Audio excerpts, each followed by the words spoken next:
We all know the story. Mongols conquer everything. Genghis Khan's empire swallows half the known world.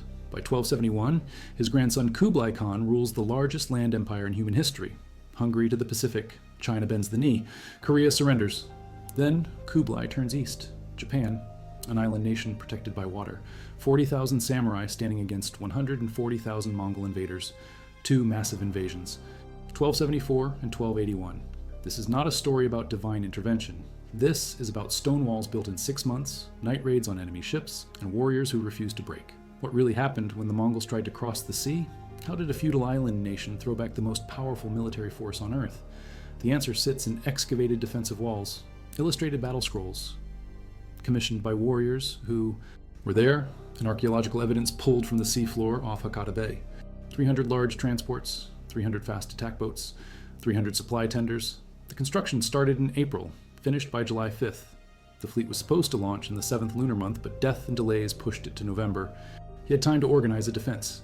80 mounted samurai. That morning, the shrine to Hachiman caught fire. Bad omen. Sukekuni interpreted it as a warning from the gods. He was right. The Mongols landed with overwhelming force. The samurai charged. They killed scores of invaders with their longbows. The Mongols had never seen warriors like this. Individual combat, honor-driven. Samurai would announce their names and lineage before engaging. The Mongols fought in coordinated units. They responded to drum signals. They used massed archery. When a samurai rode forward to challenge someone to single combat, Mongol soldiers surrounded him and shot him down with poisoned arrows. 80 samurai against thousands. Tsushima fell. The Mongols massacred the islanders. Buildings burned. Terror tactics. The Mongols moved methodically. They wanted to break Japanese resolve before hitting the mainland. November 18th, the Mongol armada reached Hakata Bay on Kyushu. The Japanese defenders watched from shore. Horror. The Mongols had taken hundreds of women captive. They punched holes through their hands, threaded rope between them, strung them across the bows of their ships. Human shields. This was psychological warfare. The Mongols wanted the samurai demoralized before the first arrow flew. Ceramic spheres, 13 centimeters in diameter, filled with metal and ceramic shards. They exploded with a deafening crack. Horses panicked. Samurai were temporarily incapacitated by the concussion. The Mongols had short composite bows with greater range than Japanese longbows. They could fire accurately from horseback or on foot. They moved in disciplined formations. The samurai struggled. Their entire combat philosophy was built around individual duels, recognition for valor, announcing your name before battle. The Mongols didn't care about honor. They cared about winning. Group tactics, coordinated archery volleys, cavalry charges timed to drum beats and gong signals. The Moko Shurai Ekotoba, completed in 1293, 80 feet long for the first scroll depicting 1274. Suenaga's commander, Saburo Kagasuke, ordered him to wait for reinforcements before engaging. Suenaga refused. He charged ahead with his men. Waiting for the general will cause us to be late to battle. Of all the warriors of the clan, I, Suenaga, will be first to fight from Higo. He engaged a Mongol unit and forced them to retreat. Then he met the main Mongol army. His horse was shot out from under him, arrows and explosives everywhere. Another samurai, Shiraishi Michiyasu, led a cavalry charge that saved Suenaga's life. The battle raged all day. The Japanese were pushed back inland, but they didn't break. Supply problems. Internal strife. The Mongol general Liu Fuxiang was killed by a samurai's arrow. Some historians think the entire invasion was a reconnaissance mission. Test Japanese defenses. Gather intelligence for a larger invasion later. Whatever the reason, the Mongols withdrew to their ships on November 20th. That night, a storm hit. 1/3 of the Mongol fleet was destroyed. 13,500 men didn't return to Korea. The Japanese credited divine intervention. The reality was different. The samurai inflicted heavy casualties. The Mongols were fighting in unfamiliar terrain. Their supply lines were stretched. The storm finished what the samurai started. Kublai Khan sent another embassy in 1275 demanding tribute. The Japanese beheaded the envoys. That sealed it. War was coming. The shogunate mobilized Kyushu. They reorganized the samurai forces, created a unified command structure, and they ordered construction of a defensive wall along Hakata Bay, 20 kilometers long. Started in March 1276. The target completion date was August. 6 months to build 20 kilometers of stone fortifications. They didn't make the deadline. Only portions were completed before the second invasion. But what they built changed everything. You can tell by the construction methods. The wall was 2 meters high, 2 meters thick at the top, 3 meters at the base. Built from granite and basalt. Some sections used stone from nearby mountains. The portion at Amazu was built by retainers from Satsuma no Kuni, modern Kagoshima prefecture. The wall wasn't just a physical barrier, it was a psychological statement. Japan would not surrender. He defeated the Southern Song dynasty in 1279. That freed up massive resources. ships, troops, supplies. He established an office for the chastisement of Japan. The second invasion would dwarf the first, 2 separate fleets. The Eastern Route Fleet from Korea, 900 ships, 40,000 troops. The Southern Route Fleet from southern China, 3,500 ships, 100,000 troops, former Song soldiers. Korean auxiliaries, Mongol cavalry, a combined force of 140,000 soldiers and sailors on 4,400 vessels, the largest seaborne invasion in history before the 20th century. Mongol General Arakan commanded the operation. Fan Wenhu led the Southern Route Fleet. The Eastern Route Fleet was eager. They sailed first from Korea on May 22, 1281. They hit Tsushima on June 9th. 300 islanders killed. The Mongols killed the children too. Iki Island fell on June 14th. The Eastern Route Fleet reached Hakata Bay on June 23rd. The Southern Route Fleet was delayed. Supply difficulties. Fan Wenhu was still preparing in southern China. The Eastern Route Fleet tried to land at Hakata. They ran into the stone wall. The Japanese defenders were ready this time, organized, disciplined. They held the wall and fired from cover. Mongol soldiers couldn't establish a beachhead. The wall worked exactly as designed. The Mongols tried to split their forces. One fleet attacked Honshu at Nagato. They were repulsed. The main force at Hakata couldn't break through. After heavy losses, the Mongols withdrew to Shiga and Noki Islands offshore, then to Aiki Island. They waited for the Southern Route Fleet. Slipped back to shore before dawn. The Mongols woke up to burning ships and dead comrades. This happened repeatedly over weeks. The illustrated scrolls show this vividly. Takazaki Suenaga participated in these raids. He had difficulty finding a ship at first. He tried to board the vessel of General Adachi Yoramune, but was turned away. Finally found a transport at Iki Island. He removed his helmet before boarding because it was too cumbersome for ship combat. His company boarded a Mongol vessel at the Battle of Koan, close quarters fighting on the deck. Suenaga and his men cut off enemy heads, presented them to Adachi Morimune as proof of their deeds. This was how samurai earned recognition and rewards. The two fleets joined up near Hakata Bay. 140,000 troops total facing 40,000 samurai defenders. The Mongols chained their ships together for safety against Japanese boarding raids. That decision would prove catastrophic, August 15th. The Mongols prepared to assault the Japanese positions, 3 days after the fleets united. Then the weather changed. Dark clouds, rising wind, thunder over the bay. A typhoon was building. August 15th turned into August 14th in some accounts, depending on the calendar system.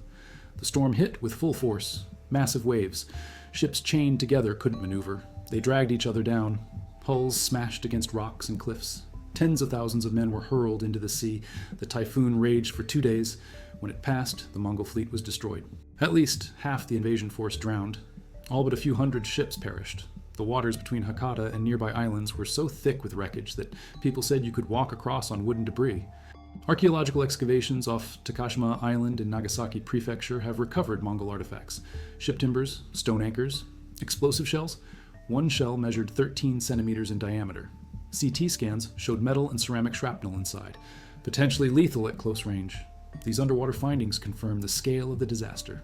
The typhoon of 1281 saved Japan, but not before the samurai fought the invaders to a standstill for nearly 2 months. The nation. But the contemporary records tell a more complex story. Takazaki Suenaga's scrolls don't mention the storms. They focus on samurai valor, individual combat, night raids. The scrolls were commissioned to document Suenaga's deeds, so he could receive rewards from the government. The storms came later in the narrative. Modern historians, like Thomas Conlin from Princeton University, argue that the samurai defeated the Mongols with little. Need for divine intervention in 1274. The typhoon in 1281 helped tremendously, but the Japanese had already prevented the Mongols from establishing a permanent foothold. Was it really 140,000 Mongol troops in 1281? Conlin suggests 14,000 might be more accurate. Morris Rosabi counters that the expenditures documented in Chinese records confirm a sizable force. He estimates 70,000 troops and sailors. Even at the lower estimate, the Mongols vastly outnumbered the Japanese. The defensive wall, the night raids, and the adapted tactics mattered. After 1281, Kublai Khan started planning a third invasion. His advisors talked him out of it. They were honest this time about the difficulties. The Khan sent his fleet against Vietnam instead. That campaign failed too. Kublai died shortly after. The Yuan dynasty was eventually displaced by the Ming in 1368. The Mongol Empire never crossed the sea to Japan again. For the Mongols, it was a rare defeat. Kublai's prestige never recovered. The loss of ships and men weakened Mongol military power in East Asia. For Japan, the invasions became nation-defining events. The concept of divine protection grew into a core belief. The islands were sacred, protected by the gods. This belief persisted for centuries. It influenced Japanese attitudes toward foreign threats until World War II. But there were also practical problems. The Kamakura shogunate struggled financially. Keeping an army on constant alert drained resources. Hakata maintained a standing defensive force until 1312. Paying soldiers became impossible. The government couldn't reward samurai with captured land because no territory was conquered. The samurai who fought heroically in 1274 and 1281 received no customary dues. Takazaki Suenaga sold his horses and saddles to pay for a trip to Kamakura, just to petition the shogunate for recognition. His petition succeeded only after he personally appealed to General Adachi Yasumori. He was awarded a fully equipped horse and a plot of land in Higo province. Most samurai weren't so lucky. Discontent grew. The failure to reward warriors properly contributed to the fall of the Kamakura shogunate in 1333. They were replaced by the Muromachi shogunate. The tachi, a long curved sword, evolved into the shorter, thicker katana. Gunpowder weapons entered Japanese consciousness. The explosive shells the Mongols used were Japan's first introduction to gunpowder. That knowledge would influence later developments in Japanese military technology. 200 meters of excavated and restored wall stands among black pine trees. Archaeological excavations in 1913 first exposed portions of the wall. Formal excavations continued in 1968. The wall was designated a National Historic Site on March 30th, 1931. In 1958, human bones corresponding to 200 bodies were found in Imazu near the defensive structure. Ceramics found with the bones suggest they belonged to workers conscripted for the wall's construction. The stone wall that saved Japan was built with immense human cost. 6 months of frantic labor, multiple provinces working simultaneously on different sections. The illustrations show Mongol soldiers with distinctive armor, short bows, and explosive weapons. Japanese samurai in iron plate and leather armor. The scrolls were heavily damaged over centuries. They were even dropped into the ocean at one point, according to legend. By the 18th century, when they were rediscovered, the scenes and text were scattered into separate sheets. They were restored and fitted into scrolls, but not in proper order. Some figures were added later. Modern scholarship has worked to reconstruct the original sequence. The scrolls alternate between written accounts and illustrations in the Yamato-y style. They show Takazaki Suenaga gathering his forces, passing the torii gates of Hakazaki Shrine, engaging Mongol soldiers, being dismounted when his horse was shot, and boarding enemy ships in the second invasion. The scrolls also reveal the bureaucratic side of war. After the first invasion, Suenaga traveled to Kamakura, dissatisfied that he hadn't been rewarded.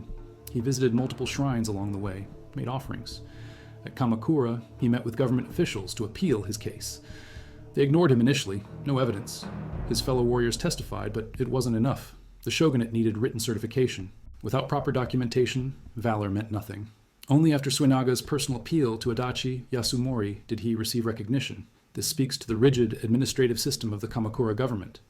Warriors risked their lives, but bureaucracy determined their rewards. In the Colophon of the Scrolls, Suenaga expresses gratitude to Adachi Yasumori. He also praises a Shinto kami he prayed to. He saw the deity land on a cherry tree in a dream. He believed the kami was responsible for his recognition. Faith and politics intertwined. Lower quality timber, weaker joints.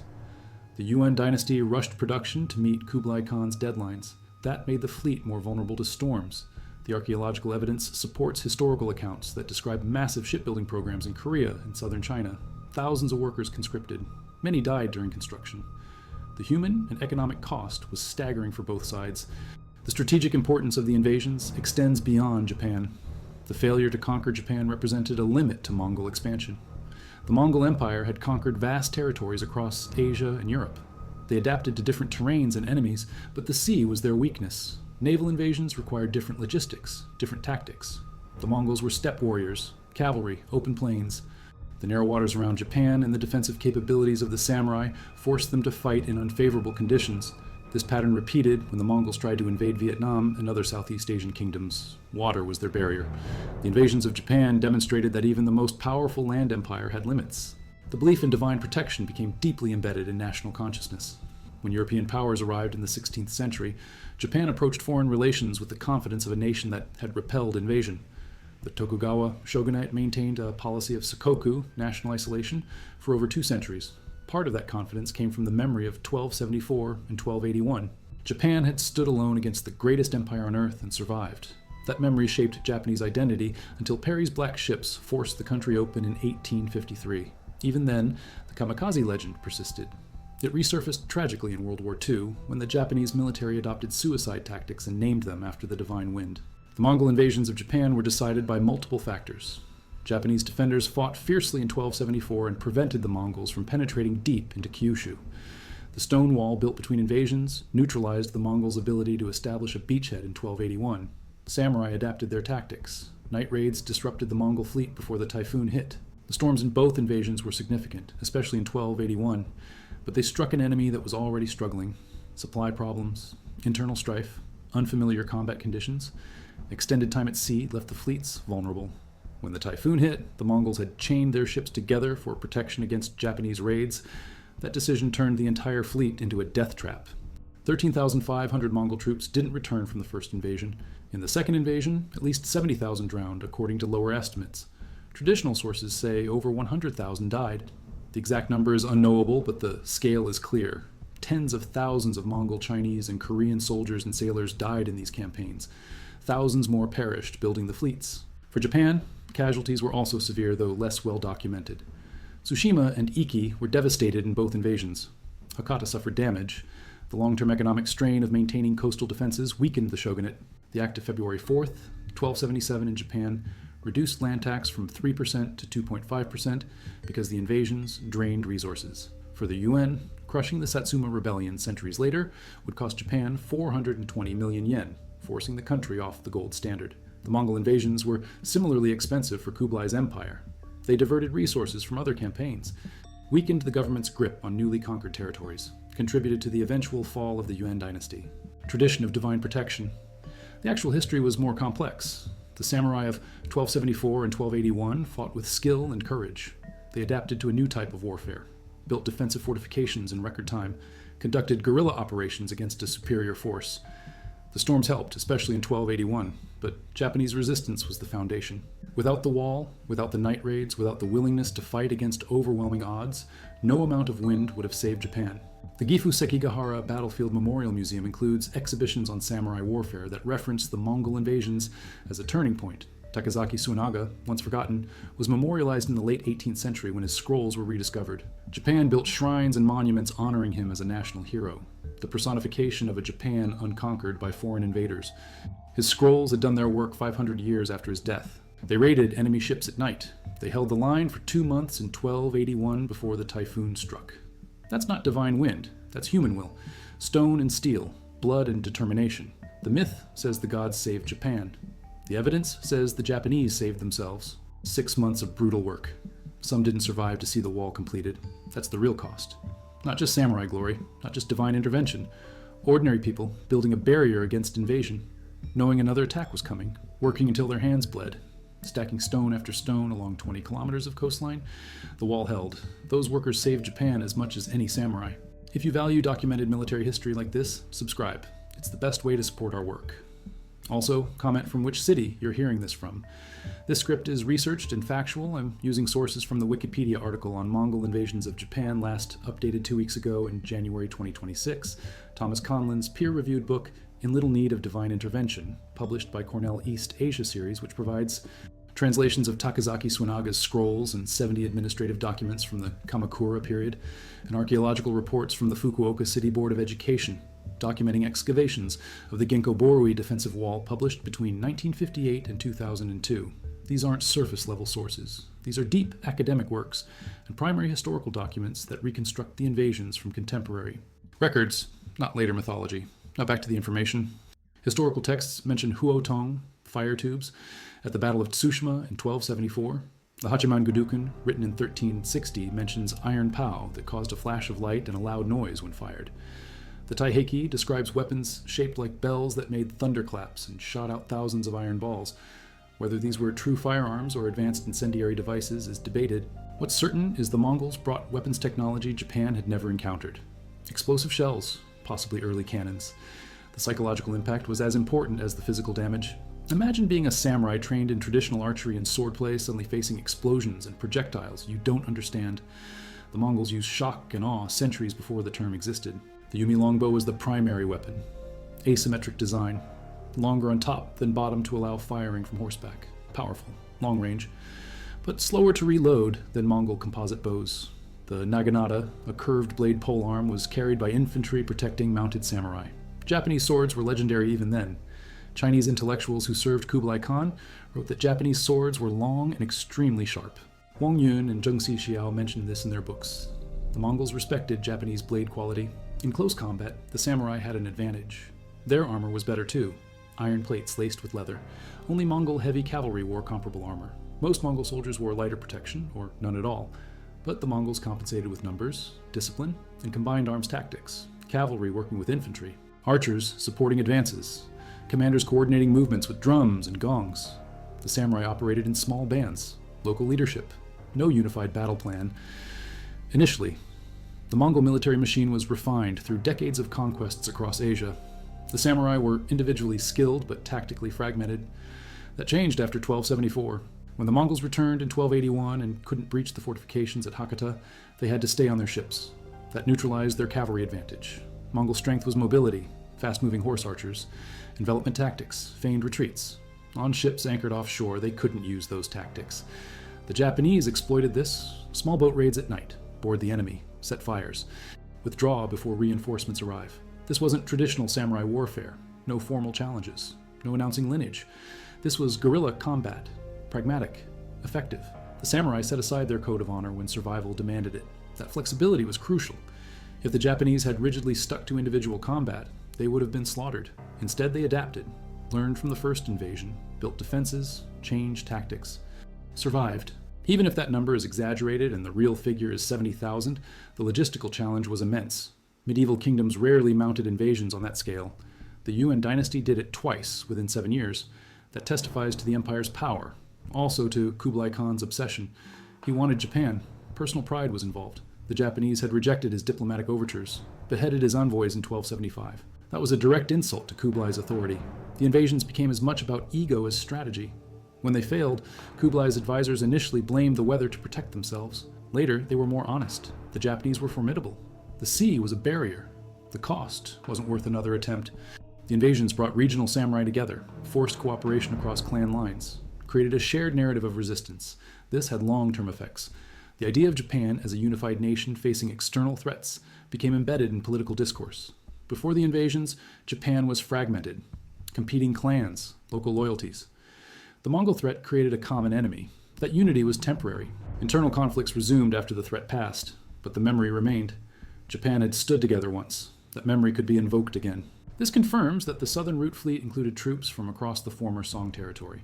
Kublai conscripted soldiers from conquered peoples, Chinese, Korean, Southern ethnicities. The invasion force was multi-ethnic. That created its own problems. Language barriers, cultural differences. The Moko Shirai Ekotoba scrolls mention internal strife among Yuan forces. Different contingents didn't coordinate well. Mongol officers commanded Chinese and Korean troops who had no loyalty to the Yuan dynasty. Many former Song soldiers in the fleet had been fighting against the Mongols just years before. Their willingness to die for Kublai's ambitions was questionable. This internal weakness contributed to the failures. The samurai were fighting for their land, their families, their honor. The Mongol troops were fighting for an emperor many of them had been forced to serve. Morale matters in war. The Japanese had it. The Mongols didn't. Not enough to overcome the other obstacles. Not enough to break through the wall. Not enough to weather 2 months of night raids and still maintain cohesion when the typhoon struck. The moment the storm hit, imagine being on one of those ships, chained to other vessels for safety, the wind rising, waves growing, thunder. The ships start to pitch. Chains prevent maneuvering. A hull smashes into yours. Water pours in. You're thrown across the deck. Thousands of men screaming. The noise is overwhelming. Thunder, cracking wood. Metal tearing. The ship tilts. You grab for something to hold. Too late. You're in the water. Armor drags you down. Waves smash you against debris. Other bodies surround you. Some alive, most not. The storm doesn't care. It hammers the fleet for 2 days. When it's over, most of the invasion force is gone. Drowned. Scattered. The survivors who reach shore are exhausted. Weaponless. The samurai hunt them down methodically. No mercy. This is the price of invasion. Korean records documented the shipbuilding demands. The memories were bitter.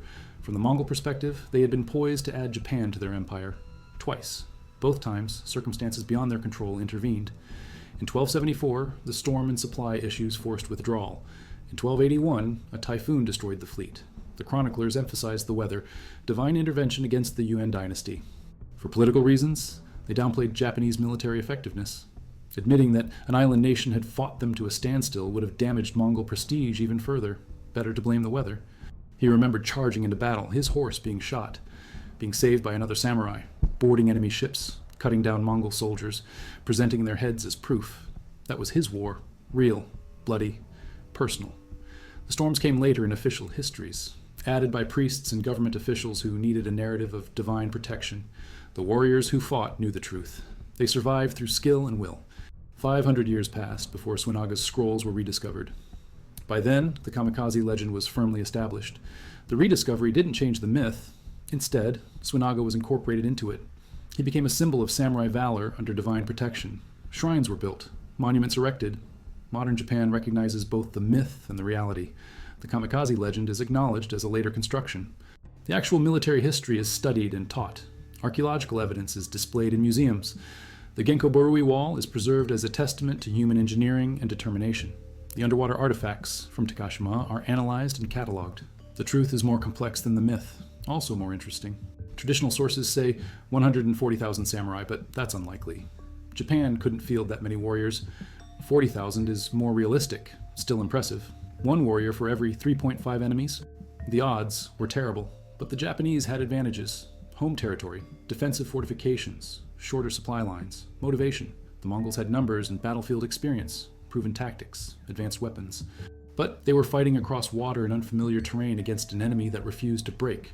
The combination of factors decided the outcome, not just divine wind, not just samurai courage, strategy, fortifications, adapted tactics. And yes, two storms that arrived at crucial moments. All of it together saved Japan.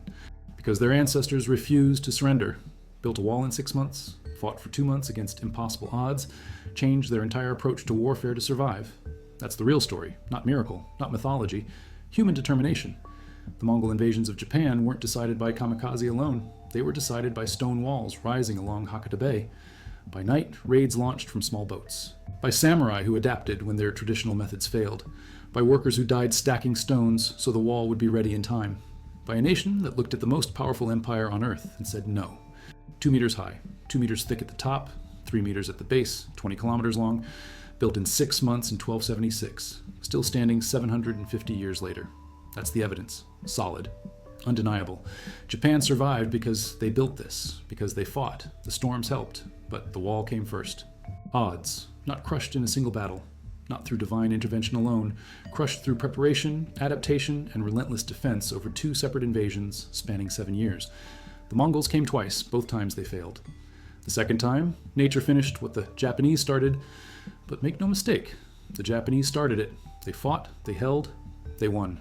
The stones at Imazu prove it. The scrolls at Tokyo Imperial Palace prove it. The bones of 200 workers buried near the wall prove it. This is documented history, no myth required. Military technology adapts to experience. The Yari spear gained popularity too. Mongol units attacked in larger formations, where swords were less effective. Imagine facing an enemy that throws objects that explode with thunder. No Japanese warrior had seen this. The Mongols used them to break formations and panic horses. Japan's first introduction to gunpowder warfare came from these invasions. When they united, command structure was unclear. Mongol General Arakan nominally led, but traveled with the Southern Fleet. Fanwen who commanded that contingent. The Eastern Fleet had its own commanders. Medieval communications couldn't coordinate this effectively. Denied the Mongols their landing site at Hakata. Forced them to anchor offshore at exposed positions. Made them vulnerable. Small boat night raids wore down Mongol morale over weeks. Soldiers couldn't sleep soundly. Every night brought attacks. By the time the typhoon struck, the invasion force was exhausted. The storm finished what persistence started. Identify vulnerabilities. Address them methodically. Primary vulnerability, exposed coastline. Solution. Stone wall at the most likely landing site. Secondary vulnerability. Traditional samurai tactics unsuited to coordinated enemy formations. Solution. Adapt. Use guerrilla warfare. Tertiary vulnerability. Limited resources against a vastly larger enemy. Solution. Make the battle costly. Deny easy victories. Extend the campaign. Let their logistics work against them. Every day at sea consumed enemy supplies. The longer the siege lasted, the weaker they became. Survival was victory. Modern typhoons with similar intensity strike the region every few years. The timing was fortunate for Japan. 3 days after the fleets united, right when the Mongols prepared their final assault. But invading during typhoon season was a strategic error. They prioritized completing conquest of Song China over optimal timing. The delay pushed the invasion into dangerous weather. They gambled on weather, lost. The cost-benefit analysis didn't favor the Mongols. 2 massive attempts, enormous expenditures. Result? failure both times. No territorial gains, no tribute. Kublai Khan's prestige damaged. His advisors learned the lesson. Third invasion plans were shelved. The strategic value of Japan didn't justify costs. Better to focus on consolidating China and pursuing Southeast Asian targets. Vietnam, Burma, and Java faced Mongol invasions after Japan. Those campaigns also failed, but required less investment. The Japanese invasions were Kublai's most ambitious naval operations. Also, his most expensive failures. The Yuan dynasty never fully recovered financially. The shogunate organized the defense successfully, but failure to reward warriors created resentment. Samurai who fought expected compensation. Traditional warfare provided captured land as payment. The Mongol invasions produced no captured territory, no spoils. The government had no means to compensate thousands of warriors. Discontent festered. By the early 1400s, the Kamakura shogunate lost legitimacy. They were overthrown in 1333. Historical irony. The invasions unified Japan temporarily, but the aftermath destabilized the government that organized the defense. The imperial court found this narrative useful. Divine protection legitimized their rule. Priests received land grants. Religious texts emphasized divine intervention over military action. This was how medieval societies understood events. Military skill was acknowledged, but ultimate causation was attributed to divine will. The kamikaze narrative served religious and political purposes. Worked for everyone except the warriors who actually fought and didn't get properly compensated. The Amazu section used granite from nearby mountains. Other sections used different stone sources. Transportation of materials was itself massive, moving thousands of tons of stone to coastal locations. The wall was engineered fortification, sloped rear face for stability, flat top for defenders, front face, vertical to prevent climbing. Some sections had wooden palisades on top, multi-layered defense designed to stop medieval amphibious assault. The 6-month construction timeline remains remarkable. Modern engineers studying the wall estimate thousands of workers. Continuous effort, organizing supply chains for stone, tools, food, coordinating multiple sites across 20 kilometers. Medieval project management without modern equipment, just muscle and stone. The workers who died building it paid the ultimate price. The 200 bodies found in 1958 represent one location. How many more died at other sites? Medieval construction was dangerous, moving heavy stones, working at height, accidents were common. The human cost was substantial, but it worked.